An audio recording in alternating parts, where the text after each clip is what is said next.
Hi, I'm Dr. Tina Schaffner, and this is Dr. Rebecca Pace. We are here today with the NKPT reality check. You ask Google, and we have questions, and we have answers. So today, we are here today to talk about the pelvic floor and how physical therapy can address some of those top 10 questions for pelvic floor. So I'm going to ask Becky some questions, and we're going to go back and forth and see if we can get you guys some answers. All right. We're going to have all kinds of fun conversation here today. I love pelvic floor. I love talking about pelvic floor.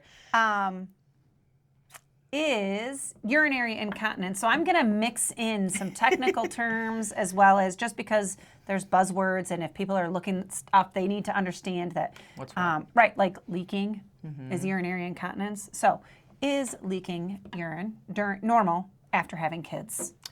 What a great first question. Let's get it right into it. Yep. So leaking after pregnancy, or really any time for the most part, is not normal. Is it common? Absolutely. What I have to tell everybody day in and day out, whether it's pelvic floor or otherwise, what's common is not normal. And unfortunately, things have gotten normalized over the course of time. So we need to kind of break that stigma, break that idea that these are okay things, because day in and day out, we see a ton of people in the geriatric community right now, especially where they're like, well, yeah, I have leakage, but that's normal. And it's like, hate to break it to you, sister, it's not. Right. So let's talk more about that so we can see if we can help, because that could be a part of other things going on in the body. And I even have people who didn't have kids. And they still have problems. leakage. Yeah. Right. So I'm sure this question is in these 10 somewhere, but what is pelvic floor physical therapy? That should have been my first question. So we're going to back up. So what is pelvic floor physical therapy? Pelvic floor physical therapy is an approach to helping assist with the treatment of bladder, bowel, and sexual dysfunction symptoms. That can be for men, women, children, and we see and treat it all. It can happen at any stage in life. We all have pelvic floors, and so we do a comprehensive evaluation of looking at what is there. Is there mechanical components, meaning is it something that as movement specialists in physical therapy we can help assist and treat? And or can we get you to the right specialist or refer you back as needed? Because there's a ton of other systemic things there for sure, but there's a lot that we can do to help with these things. Absolutely. And it's across the age span. I mean, I think the youngest I've treated might be 3 or 4. 4 potty training times. And right? oldest is maybe 90. Yeah. I think 90 might be my oldest. So obviously the therapy looks different across that whole age 100%. span, but it's everywhere in between. Okay, so can men have pelvic floor issues? Yes, absolutely. Men have pelvic floors just like we do, right? Now, is there some differences in internal versus external things? Yes, absolutely. There is going to be a little bit of a difference from a structure, but we all urinate. We all have bowel movement, so we all have sexual function in our bodies. So from that standpoint, they have pelvic floors that are working, because if they did not, we would have problems for sure. So interestingly enough, I don't know if you know this, men were actually what I treated first. So which is not normal. Which is not normal. So when we started our pelvic floor program, a shout out to Patty. Okay. Patty's an old coworker of mine that started our pelvic floor program, and she left and actually moved out of the state. She went and followed love, and I got the pelvic floor program, which I didn't expect. But Neil has been great, so I took it. And I happened to be treating the child of a local men's urology. I think she's an NP. Actually, I know she's an NP. And she's like, do you treat men? I'm like, sure, why not? And I already had a couple males, patients with post-prostatectomy. Yeah. And so that's where it actually started. So I treated men for years before I ever treated women. And so, like I said, not the typical thing that you No. see. A lot of people, in terms of the pelvic floor world for physical therapy, we have people that come to us because they just don't have anybody near them that treats male pelvic floor. A lot Correct. will do women, but not a lot will do men. Absolutely. And what would you say is the biggest difference between treating men and women? The mental component, I agree. really opening up and talking to them about what is going on. There's some shyness there, and for women too sometimes, but especially as a younger female physical therapist, just kind of breaking it down, going, listen, I'm here to help you. Yeah. Like, I'm here to help you with whatever I can do. And unlike women that may have gone through childbirth and, as they say, like, they've seen everything, so no big deal. Men come in and it's a different situation. And so I think there's a mental commitment and just kind of getting that trust to that, hey, we can help. There's a reason that your doctor sent here, because there's something that can be done here. Right. So why do I feel pressure or heaviness? Depends. So one of the most No common, pun, no pun intended. Yeah, so one of the most common things that we'll then question is there potentially an organ prolapse, right? One of the goals of our pelvic floor is to help support our internal system. And so although it's not all resting on it, that can give a internal feeling of pressure where then something might be a little like hanging a little bit lower. And the pelvic Even floor, during menstrual cycles. exactly, With a uterus that's yeah. got more full maybe. Anything that's changing in terms of, yes, Or a bladder. for bladder pieces, if it's a urination component and the bladder's fuller and it starts to feel like it's pushing down a little bit, there can just be a weakness component that's making it feel like there's more pressure in that area. But from that to constipation, other things that are happening in the system, like it can just feel just a little bit heavier, Right. a little bit fuller in that area. It's similar to you carrying potentially a weight in your arms that feels heavy. Yeah. You know, your pelvic floor, it's a lot of muscles. And if the muscles are weak and can't carry the load, then you get heaviness and pressure. And there are a lot of Especially nerves in over there. time. And Yeah. think about how much it's doing every Postural day, all muscles, yeah. day. Will Kegels or pelvic floor contractions, which are often called Kegels in the lay world, will they fix everything? They will not fix everything. And honestly, they might help somebody in the moment, right? There's a lot of things out there that are just Kegel focused. And I think that's, again, a big buzzword for people. However, there are so many instances that they will make it worse and take you the other direction. Kegels and pelvic floor muscle contractions are one small piece, Right. right? There's so much more to our system and how the pelvic floor functions that the way that we perform an actual pelvic floor muscle contraction, that tightening of those pelvic muscles, is a component of the plan of care. It is so far beyond that with everything else that we have to talk about and treat. Right. And just to go back on that, you know, doing Kegels, if you're doing Kegels at home and you recognize that your symptoms are getting worse, Big sign. it could be that A, you're either not doing them correctly, or B, your issues are not related to your ability to Weakness. contract that muscle. They're actually the ability to let them go. Relax. So you might need to get some extra help for that. So can pelvic floor therapy help back pain? Yeah. Why? So Tell me why. one of my favorite lessons in the first day of a pelvic floor evaluation, we talk about what is the pelvic floor muscle, because it is so much more complex than people think. It is a part of our core structures, right? So pelvic floor is kind of like in the floor of our house. We have our diaphragm, our breathing muscle that creates the roof. And then we have the side structures, our abdominals, right? We have layers and layers of abdominal tissue, and then our back structural muscles that help with, our postural stability. And all of them have to work like one happy little unit to keep peace in the body.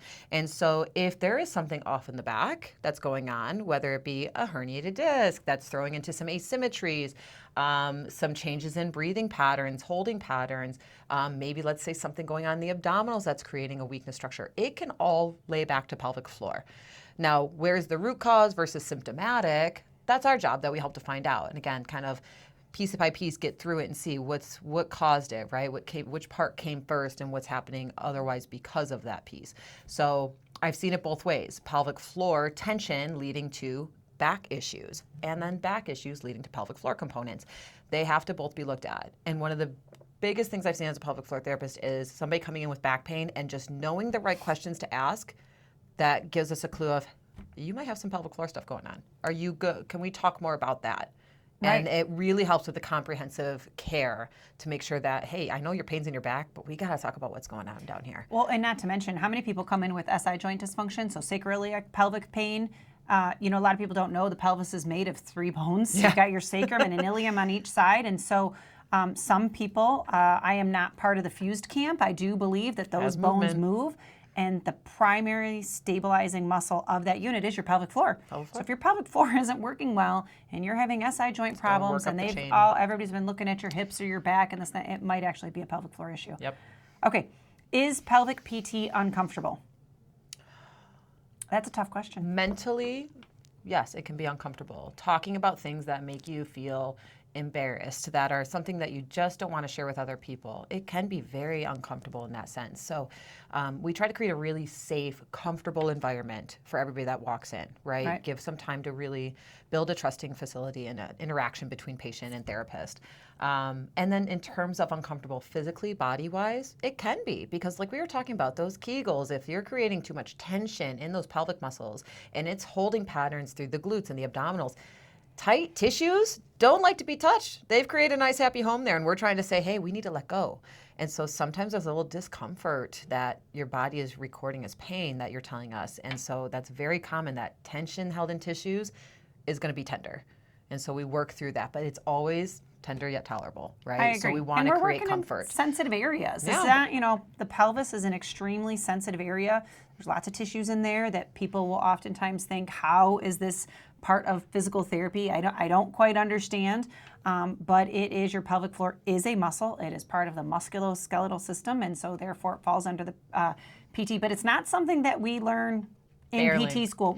I know that they are starting to put more and more treatment in, and I do know that the different educational companies out there, whether it's the APTA or Herman Wallace, and I know there's more out there, they allow students to take courses to learn more. But it's not something that everybody can treat. So making sure that, since there's lots of different sensitive topics, it's good to make sure you're going to someone who knows what's going on. Okay. Can it help with urgency and frequency? Yeah. Okay. Urgency and frequency. So urgency being that, holy moly, I got to go right now. I got to go, otherwise I'm probably going to leak. But it's been 10 minutes. But it's been 10 minutes and I just went, and then I think I have to go again. Do you? Right? And so this is going to be, this is kind of a fun one, because there's so many things we do in physical therapy that could potentially help, right? The type of contractions we do with our pelvis, whether it's maybe a little quicker, kind of like you would do with a jump when you're reloading an ankle after an injury, right? Yep. So how are you getting that pelvic floor to activate, right? Versus maybe it's a behavioral component that we need to talk about. And so as physical therapists, we get to step outside of our box a little bit. It's in our scope, but it's a little bit of a smaller part of the scope of our practice, where we have to talk about, okay, what are you eating? What are you drinking? Do we have some bladder irritancy here that we need to break down? And I will tell you, there's a huge amount of people that we end up looking, going, hey, let's look at bladder diet. Let's look at what you're eating, what you're drinking. Did you have urgency after that? Is that what woke you up at night? And are you eating the same thing? Drinking more coffee than water in a day lead to frequency and urgency? 100%. Okay. So so how much water should I be drinking on just if I were to throw out a general statement, very, very general statement that is a broad topic, it excludes some people who might have kidney problems or otherwise. I generally say half of our body weight in ounces is a me too. great number to go by. Does that seem like a large number sometimes? Yes. And at the end of the day, make small obtainable goals.